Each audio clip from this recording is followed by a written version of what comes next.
Hello everyone, स्वागत है आप सभी का एक बार फिर ऑलिव बोर्ड के ऑफिशियल यूट्यूब चैनल में। मैं हूं शिवम, आपका मैथ्स मेंटर। जैसा कि आपको पता है कि आईबीपीएस पीओ की आज चारों शिफ्ट कंप्लीट हो चुकी हैं।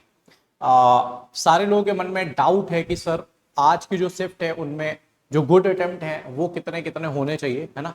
तो मैंने रीजनिंग का संजय सर ने और इंग्लिश का सभा मैम ने, हम लोगों ने एक पूरा का पूरा एनालिसिस करके यहाँ पर बनाया है कि ओवरऑल जो गुड अटेम्प्ट है वो कितने हैं। मार्क्स की बात यहाँ पर नहीं हो रही है, सिर्फ और सिर्फ गुड अटेम्प्ट की बात हो रही है। आपने देखा है कि इस बार थोड़ा सा एग्जाम पैटर्न में चेंज किया गया है। जो रीजनिंग के क्वेश्चंस थे वो 35 क्वेश्चन 40 मार्क्स के एंड क्वांट्स के क्वेश्चन 35 क्वेश्चन 30 मार्क्स के थे। तो लग रहा था ऐसा कि वहां पर थोड़ा सा कुछ मेंशन ऐसा करेगा कि जैसे मैं क्वांट की बात करूं कि जो स्पीड मैथ्स के 10 क्वेश्चन हैं वो 0.0.5 मार्क्स के हैं और बाकी क्वेश्चन 1 मार्क्स के हैं। ऐसे ही रीजनिंग में वो मेंशन करता है कि ये 2 मार्क्स के हैं और ये सारे 1 मार्क्स के हैं। बट अभी फिलहाल के लिए अब हम देखें तो ऐसा तो कुछ भी चारों शिफ्ट में कहीं भी देखने को नहीं मिला है। बट आईबीपीएस सरप्राइजिंग है। हाँ, लेकिन काफी बच्चों ने एक चीज जरूर बोली कि वहां पर ये जरूर लिखा हुआ था कि सारे के सारे क्वेश्चन इक्वल वेटेज के हैं।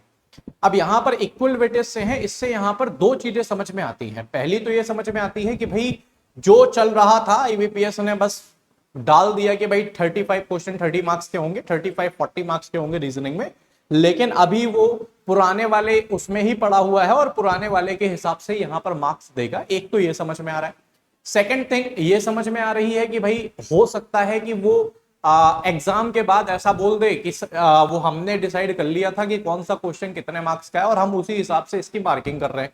तीसरी जो सबसे इंपॉर्टेंट चीज है वो ये हो सकती है कि 35 क्वेश्चंस को जो 30 मार्क्स है 30/35 करके मैथ्स के यानी क्वांट के मार्क्स और 40/35 करके रीजनिंग का एक एक क्वेश्चन का मार्क्स निकल आएगा। अगर वो इक्वल वेटेज की बात कर रहा है कि इक्वल मार्क्स के सारे हमारे क्वेश्चन है तो हो सकता है वो ऐसा करे। बट ये थर्ड वाले की पॉसिबिलिटी थोड़ी सी कम लग रही है। मुझे सबसे पहला वाला ही लग रहा है कि जो पहले चल रहा था उसी को अभी एज इट इज यहां पर फॉलो करेंगे। अदरवाइज वो क्वेश्चंस में बताता कि कौन सा क्वेश्चन हमारा कितने मार्क्स का है।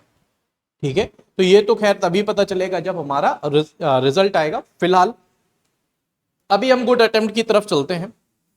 यहां पर देख लेते हैं भाई सारे के सारे, अगर मैं क्वांट्स की बात करूं, ठीक है, तो सारे के सारी जितने भी शिफ्ट थी 10 क्वेश्चंस हमें अराउंड देखने को मिले हैं। सब में स्पीड मैथ से 15 नंबर की सब में डीआई देखने को मिली है। सिर्फ और सिर्फ सेकंड शिफ्ट ऐसी थी जिसमें 2 डीआई थी, अदरवाइज सब में 3-3 डीआई थी। लेकिन सेकंड शिफ्ट में कुछ क्वांटिटी कंपैरिजन के क्वेश्चन देखने को मिल गए थे। एक बच्चा तो बता रहा था डीएस के भी क्वेश्चन शायद 1-2 थे उसमें, है ना। और बाकी शिफ्ट में 3-3 डीआई देखने को मिली है और मैक्सिमम सारे के सारी शिफ्ट में 10 to 12 अर्थमेटिक क्वेश्चन देखने को मिले हैं। ठीक है, तो उस बेसिस में देखा जाए तो जो शिफ्ट है वो सारी की सारी मैं कहूंगा एक जैसी ही देखने को मिली। जो सबसे लास्ट शिफ्ट थी वो थोड़ा सा लोगों का कहना है कि थोड़ा सा वो जो सारी की सारी शिफ्ट हुई उसके कंपेयर में थोड़ा सा इजी थी। थोड़ा सा ही मैं कह रहा हूं, बहुत ज्यादा नहीं। मतलब चारों जो शिफ्ट थी उसमें मतलब मैं कह सकता हूं बिल्कुल इक्वल इक्वल सब कुछ देखने को मिला है।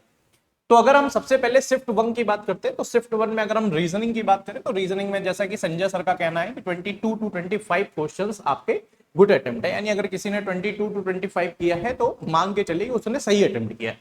इंग्लिश की बात करें तो इंग्लिश में जरूर लोग अच्छा करके आ रहे हैं। 23 to 25 यहाँ पर सवा मैम का कहना है कि भाई 23 to 25 लोग कर सकते थे आराम से। एंड क्वांट्स की बात करूं तो 16 to 19 आराम से यहाँ पर क्वेश्चंस किए जा सकते थे। शिफ्ट 2 की अगर मैं बात करता हूं तो शिफ्ट 2 में जो रीजनिंग की अगर हम बात करें तो यहां पर 23 to 26 क्वेश्चंस किए जा सकते थे। इंग्लिश की अगर मैं बात करूं तो इंग्लिश में 21 to 24 क्वेश्चंस किए जा सकते थे। और अगर मैं क्वांट्स की बात करता हूं तो यहां भी 16 to 19 क्वेश्चंस किए जा सकते थे, क्योंकि जो डीआई थर्ड वाली दी हुई थी वो थोड़ी सी कैलकुलेटिव थी, है ना। और कभी कभी तो ऐसा भी देखा गया जैसे कुछ कैलकुलेट डीआई जो दी गई थी उनमें जो क्वेश्चंस थे वो काफी लेंथी थे। ठीक है, शिफ्ट 3 की अगर मैं बात करूं तो रीजनिंग में जो है वो गुड अटेम्प्ट 22 to 25 देखने को मिला। इंग्लिश की बात करें तो इंग्लिश में 22 to 24 स्टूडेंट्स कर सकते थे। और अगर हम क्वांट्स की बात करें तो क्वांट्स में यहां पर 17 to 20 क्वेश्चंस क्वांट्स में किए जा सकते थे। ठीक है, अगर हम फोर्थ शिफ्ट की बात करें तो फोर्थ शिफ्ट में जो रीजनिंग थी वो थोड़ी सी ज्यादा इजी आ गई, है ना। तो यहां पर 26 to 28 क्वेश्चंस आसानी से किए जा सकते थे। इंग्लिश की अगर हम बात करें तो 21 to 23 क्वेश्चंस इंग्लिश में भी किए जा सकते थे। अगर हम क्वांट्स की बात करते हैं तो क्वांट्स में 18 to 21 क्वेश्चंस यहां पर किए जा सकते थे। ठीक है, ओवरऑल अगर हम देखें तो शिफ्ट 1 में जो हमारा ओवरऑल टोटल अटेम्प्ट है वो 61 to 65 है। ठीक है, शिफ्ट 2 की बात करें तो 61 to 64 अगर आपने किया है तो आप सेफ जोन में हैं। शिफ्ट 3 की बात करें तो 62 to 65 अगर क्वेश्चंस आपने किए हैं तो गुड अटेम्प्ट है। एंड शिफ्ट 4 की बात करें तो 64 to 67 अगर आपने किया है तो ये अच्छा अटेम्प्ट माना जाएगा। मैं अगेन बोलूंगा, ये मैं कहीं से भी आपको कट ऑफ नहीं बता रहा हूं, ये सिर्फ और सिर्फ मैं आपको गुड अटेम्प्ट बता रहा हूं। और गुड अटेम्प्ट में कभी कभी कुछ कुछ क्वेश्चंस हमारे गलत भी हो जाते हैं। ठीक है, क्योंकि हम कितनी भी एक्यूरेसी लेके चले, एक दो क्वेश्चन हमारे कभी कभी गलत हो जाते हैं।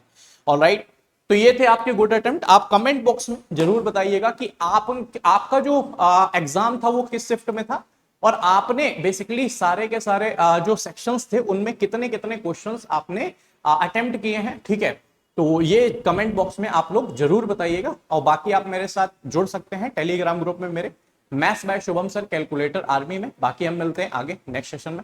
थैंक यू सो मच, जय हिंद।